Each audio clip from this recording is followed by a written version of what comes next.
It's time to take command with former NFL tight end Logan Paulsen and former Commanders beat reporter Craig Hoffman.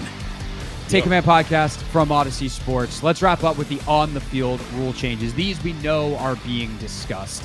Let's start off with the touchback rule, Logan. And there's two different things that are being considered. One on kickoff, one on punt. We'll start with punt team. Which is very simple. Now, if there's a touchback on a punt, it goes to the 20-yard line. They're proposing to change that to the 25. Ooh. I kind of hate it. Why? I just think it's fine the way it is. Like, I think playing the field position game is part of the sport. I guess it would encourage more teams to go for it on fourth down, because if you miss the punt, it gives the other team better field position. Yeah. Mm-hmm. But it seems like the risk, like, I want Tressway trying to pin teams deep, and if he misses, it's 20 yards. That's fine. 25 seems like too stiff a penalty, but that also might just be because that's the way it is, and that's what I'm used to. Yeah, I think that's probably, for me too, my knee-jerk reaction is like, why are you messing with it? But I do think you bring up a compelling argument as to this idea that, like, if you get teams in that kind of 45, 40 area field goal punt, go for it. Like, that becomes a much more viable thing, and I think that's much more compelling from a football standpoint. I think, here in Washington, we like the idea of keeping it to 20 because it favors a defensive-minded football team. Best right? player on the team, Tressway. Let's go. And it favors having a good punter, which we have here. But I'm sure other organizations and other markets are like, and the league in general is like, we want something a little bit more exciting. And this would make the games significantly more exciting. So that's interesting. Again, I like the 20 because that's like kind of traditionally what it's been. But I do think if you get offenses being more aggressive, get defenses being more aggressive around that 50, 35, 40, 50-yard line, that's interesting to me. And I think interesting is what you want. And I think it adds an element of gamesmanship that is fun, that is engaging from a schematic standpoint. Like, if I'm game planning offensively, now all of a sudden my fourth down package is not 2 plays, it's 10, 15 plays. It's a whole feature of the playbook. And what is my plan? What are defenses going to do? How do they attack this kind of thing? So I enjoy that chess match. I mean, that's one of the reasons I'm commenting on football. So if it adds another kind of schematic wrinkle, philosophical wrinkle, I think that'd be pretty interesting. It'll be interesting to see what they do with that. If this passes, let's get Tress on. I'd be so fascinated to see what he thinks of it. Like, does that affect how aggressive he is in trying to pin teams? Like, is he going to wind up pooching a lot more to the 12 rather than trying to pin teams inside the 5? I think so. Wouldn't you? I mean, just like, yeah, absolutely. Because the penalties, I mean, everyone thinks, it's 5 yards. That's a gigantic deal. That's it's also deal. Like, you pick up a penalty on first down and you're no longer inside your own 10-yard line, right? Yeah. Mm-hmm. So the level of danger, that 5-yard cushion is pretty significant. I think so. And like, again, this is a rule that's going to favor offenses dramatically. We had that statistics gentleman, the analytics gentleman on Sharp. Yeah. And he was talking about how, drives that start within inside the 10-yard line are 90% unlikely to succeed, or whatever the statistic was. Now you're going to get less drives starting inside the 10, which is going to lead to more efficient, more effective offenses. And I think if I was betting on it, I bet the league says we want the touchback to 25 because you want more offensive football. Right. So that also plays into the next one, which is on kickoffs. Right now, if you fair catch a kickoff inside, like you fair catch a kickoff, you get the ball where you catch it. Right. Doesn't happen very often, but it does on occasion. They want to make it so if you fair catch a kickoff, it automatically, like between the goal line and the 25, the 0-yard line. I've been watching football my whole life. The goal line and the 24-yard line, that it automatically goes to the 25. I don't hate this, but I do think it needs one caveat. It needs one change. Only if the kickoff is from the native spot, right? What do they kick it off? The 30 or 35? What is it now? 30, right? 35. I don't know. Yeah, whatever it is. I know what you mean. Yeah. Let's say it's the 35. I think that's what it is. So let's say on the extra point, the kicking team or the receiving team does a dum-dum.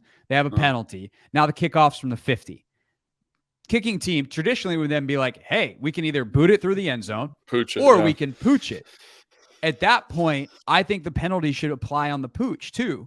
So like you don't want to punish the team or reward the team who committed the penalty and say, oh, well, you get the ball to 25 pretty much no matter what. I think if you fair catch it, the 15 yards applies, and now you get the ball at the 10. That's interesting. So my one comment on this is like, why even kick the ball off at this point? If you can fair catch the ball anywhere between the 25 and the goal line and get it back to the 25, it's like, why are we even kicking the ball off? Like that, I mean, it's like, what's the point?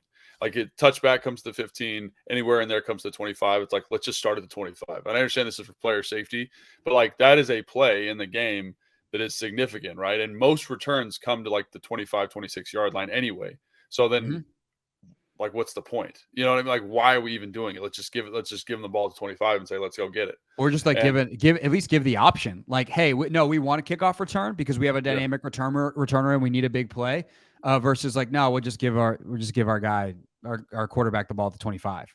Right. It just seems like making an automatic option at least. That's what I'm saying. It's like, why are we adding this mechanic? Like, you know, and even for TV purposes, it slows the game down so much. Like, I'd rather just say, hey. Oh, but you got to have the commercial kickoff commercial, Logan. You got to have time to sell those ads. That's true. I guess that's true. And maybe that's why they're keeping that in there. But to me, it's like they're always talking about how the games are too long. If you're trying to shorten the games, if you're trying to help player safety, and I don't want this to be a thing, because I think the kickoff is a beautiful thing that gets guys roster spots, and you know it's there's drama associated with it. But if this is a rule that you're actually considering, then why are we even kicking the football off? Would be my thought. That's a great question. I hadn't really thought about that, but it's 100% true. All right, let's see. There's a rule to prevent the offense from benefiting. I'm going to read through some of these. There's not really much to be discussed here. Change the definition of a launch to leaving one or both feet. That's one that doesn't feel like a big deal right now, but someone's going to get ejected in the middle of the season, and we're all going to be like, huh? But it also seems like the right, like, whether you launch off 1 or 2 feet, like you can be incredibly powerful. And if you're trying to do player safety, like the contact should matter, not the launch. Yeah, I mean that seems like an unenforceable rule. Like some of these rules that the rules committee are voting on, I think one of the reasons they don't get put through is because they're not enforceable. Like, how do you expect an official, to make that decision split second? You know what I mean? Like, it's so hard to see. Like, I coach a lot. I coach a lot of offensive linemen, coach a lot of tackling, and unless I'm specifically staring at this gentleman's feet, I can't tell. And so you're asking him to look at the formation, look at the concept, look at the PI, and then all of a sudden on the contact, you're asking to decide whether or not he's leaving off 1 or 2 feet. That seems like almost unenforceable, in my opinion. And so I don't know if that would even get through, because that's just such a big lift for the officials. Yeah, it almost sounds like it's better to change it. That way you don't have to worry about the feet. Right. It's like, did he launch or did he not? And he launched, but I didn't see if it was 1 or 2 feet. Sorry. Yeah. Like, it's like, is he? I think that, like, even the crown of the helmet thing, I know people get all worked up about that. I think that's a great rule, by the way. Like, that's easy to see because you're looking at the tackle, like that. Like, that's what's happening, right? But you're asking him to look at before the tackle even happens. So it's just, I don't know. It just seems like it's right. If you're watching the ball, you might not see a guy where he launched from. All right. To make the penalty for tripping a personal foul. Oh, all right. Sure, fine. Yeah, what is it, 10-yard penalty now? Just make it a 15? Yeah. Sure. To make the penalty for illegally handing the ball forward consistent with other illegal acts, such as illegal forward passes. So basically, if you hand the ball off, you obviously cannot do it forward. That's true? Yeah. Like, I guess it's, well, like if you're beyond the line of scrimmage, right? Oh, I see what you're saying. It's the same as like a forward pass. You just the ball's never in the air. Okay. That seems obvious to me. Do what you gotta do. I don't really know how often that comes up in games, but I think it's more of in like fumble rooskies at the end of the game kind of situation. I wonder if that's affecting RPOs at all. You know? Yeah, but like if it's the first action, you know, that seems like it shouldn't, because you could just toss it forward the same. Yeah, right. I don't know. We don't know that rule, so sorry, fans. We don't get it. Sorry, everybody. I don't get it. Seems like a technicality that should already be in place. And sometimes that's what these rules are. It's like there's one play that's like, well, that was overly confusing. Why don't we just make it consistent with what we think it should be? Right. To prevent the offense from benefiting by an extension of the half as a result of their foul. That seems pretty obvious, and I thought was actually already a rule, because you have like 10-second runoffs and stuff like that. Maybe. But the game can't end on a penalty. So there was, I think this happened last year, right? There was It was an offensive holding. Well, it can end on an offensive penalty if there's a 10-second runoff. Like if the game's over, the game's over after the runoff. Right, but if it can't end on a defensive penalty. But what if it's zero? Like this is the question: if it's zeroed out, it's the last play of the game. There's an offensive holding. Is the game over, or do you just repeat the down?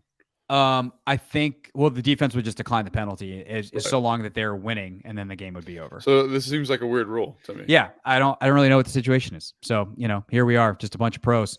It's okay. I called it the 0-yard line earlier. To put the ball in play, let's see. That's the kickoff one. So yeah, for people listening to this, if you're still listening, thank you very much. Please leave a comment about rules you'd like to see changed. Right? Or if you understand any of the rules we're talking about, also please leave a comment.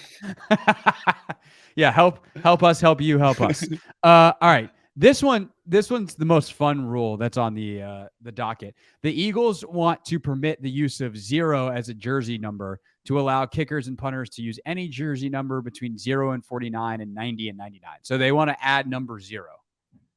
For the kickers specifically? That's what it sounds like, but I think it's in general. Just anybody can have 0. Or maybe it is just kickers. But either way, I'm for it. Yeah, why not? I mean, I think so. The reason you'd have that rule is because you can't have two people with the same number on the field in a regular season game. There are in preseason games, sometimes you'll see like 2 47s or something like that. Part of it is just it makes it easier to get players on the field. If the kicker is 0, then you're not worried about number 1 being the kicker and then number 1 being a DB, right? So everyone's got their own number, makes it a little bit easier. So that's why I would. This should be a no-brainer. Yes. Yeah. Although it's now, let's see, kickers and punters between 0 and 49, 90, 99. I do feel like you're going to start getting a lot of kicker number 43s, like just numbers that nobody really will. All due respect to the number 43s out there. But that's the point. Yeah. Like 49, I think there's like one person in the NFL with 49, and then like 99, like Aaron Donald's not covering kicks. I think like part of it, they just want to like get them in number brackets where they can have the appropriate linebackers, safeties, tight ends on the field at the same time. Okay, this is the last big one. I knew we were missing one. The Eagles would like to substitute one offensive play for an onside kickoff attempt. That offensive play is 4th and 20 from the kicking team's 20-yard line. I agree with you. This is such a no-brainer. Do it. Make it happen. Because I think the XFL does this, and it is compelling football. And I think it's a 4th and 15. Yeah, it's 4th and 15 in the XFL. The Eagles' proposal is 4th and 20. And the thing is, like Anthony looked up the data on the show the other day. There's been like I think last year there were 3 onside kick conversions. With the new rules. Yes, it's almost impossible to do it. So, I mean, obviously, when it happens, it's crazy and it's super compelling and it's exciting. But I do think, why not get the football in your highest paid players' hands with your best players on the field for that one play? And I think Philadelphia, I would love to see what Philadelphia comes up with in terms of 4th and 20 stuff. Eric Bieniemy, Andy Reid, because like you're going to see hook and ladders, you're going to see throwbacks, you're going to see all sorts of craziness to get that done. So I think that's awesome. I would love to see that. Did they have anything in there about the push rule for Philly, or did they already change that? They already said that that's going to stay for right now. They in part because they need to study it more. They don't really have like any injury data on it, and the whole thing is more being attacked from a player safety standpoint. And so it's like, well, we don't really have a lot of injury data. It doesn't seem like a lot of dudes have gotten hurt on that play compared to other quarterback sneaks. So someone's going to have to figure out how to stop it. Yeah, I mean, I thought we were going to talk about that play, so I prepped a little bit on it. I watched a couple quarterback sneaks, which is always compelling to watch on film. But I will say that the one thing about that really stood out to me is it wasn't the double push that was getting the conversion. It was their technique on the offensive line. Like they basically like kind of root under on all fours, like they're basically crawling forward. Most quarterback sneaks, you kind of get like a normal blocking technique. They're actually like on all fours, scrambling forward into the legs of the defensive lineman. So you create like a little bit of a wave. And then obviously the push is helpful in certain situations, no doubt. But to me, that's the technique that everyone should be adopting, is this kind of on all fours. We're scrumming forward. We're kind of bear crawling into your legs to create this extra little bit of surge, which is really, really interesting. That when I looked at it, I thought, oh, it's the push that's getting in there. It's the 2 people pushing from behind, but it's actually the technique of the offensive lineman. That feels like it'd be terrible if you're a defensive lineman. What do you do with that? So you can either meet them down low and then you have no shot at making the tackle, or you just have to hope they don't drill you in the thigh and you go over the top and try to make a tackle. Like, but that's why it's been so effective. It's Right. it's literally like when you watch them, obviously the push is a part of it, but it's that technique that consistently gets them the down, because the defensive linemen don't know what to do. If you get up and you play hands on the shoulder, they're just going to keep crawling forward and you're going to give ground.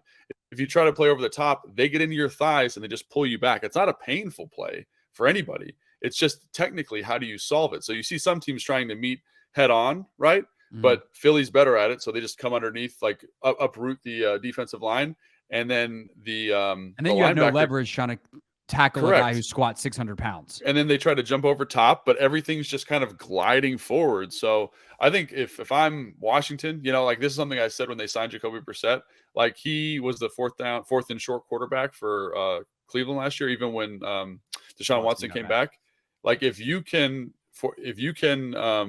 get him in there in those situations and you can consistently convert, I mean, think about how many possessions you can steal. And if that's the technique that's really effective, Washington should be studying that and getting a guy who's good at quarterback sneaking and crushing it. Although I will say, when I talked to Brissett, I said, man, how about that Philly sneak? He's like, well, they're running it wrong. I do it better than them. This is what he said to me. Can you believe that? So That's obviously very confident in his ability, but I love that. That's gonna make some waves. Okay. Hey, aggregators, write that up. Get us some clicks. Jacoby Brissett said that. All right. Yeah, he's just kind of like, he's like, they don't do it right. And I was like, and I wanted to be like, what do you mean? And then he had to go, and I was like, oh, like now I'm on bated breath. Jacoby on the pod. Yeah, that would be cool. Jacoby would be great. But I think he learned it from Tom Brady, and so Tom Brady's also a very effective quarterback sneaker. Yeah, he's the best all time. Yeah, so maybe I need to go watch Tom Brady do. I don't want to watch more quarterback sneaking, but maybe that's what this calls for. Yeah, let's get to the bottom of what he was talking about. It's the off season, Logan. Sometimes you got to. This is the time to pull some teeth, to bite the bullet. Yeah. Anything else on the rule changes? Let me make sure there's not any other. There's more opportunities for a third challenge. Basically, like if you get one out of good. Two, I like that. Yeah, like you shouldn't lose it. Like you shouldn't be penalized for getting one right. I don't think. Right. Like if you say you get both of your challenges right, like I should get a bonus challenge. You do if you get both of them right. But if you go one for two, but like so often the first one or like one of the two is so obvious that it's ridiculous that you had to use a challenge in the first place. So I kind of like having the third in the pocket if you get one of two. And then there's like jurisdiction for the replay official type stuff that's there as well, which if some of this stuff passes, maybe we'll talk about it then when it's a little more concrete.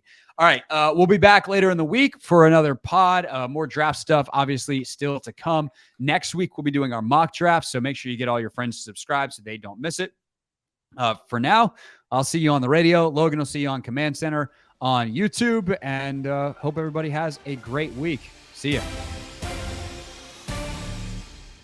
Thanks for watching this clip of Take Command. First, why don't you like it? It lets other people know that it was good, and then they should watch it too. And Logan, we have a new exclusive home for full episodes. We do. 1067 The Fans YouTube page. Go check it out and please subscribe.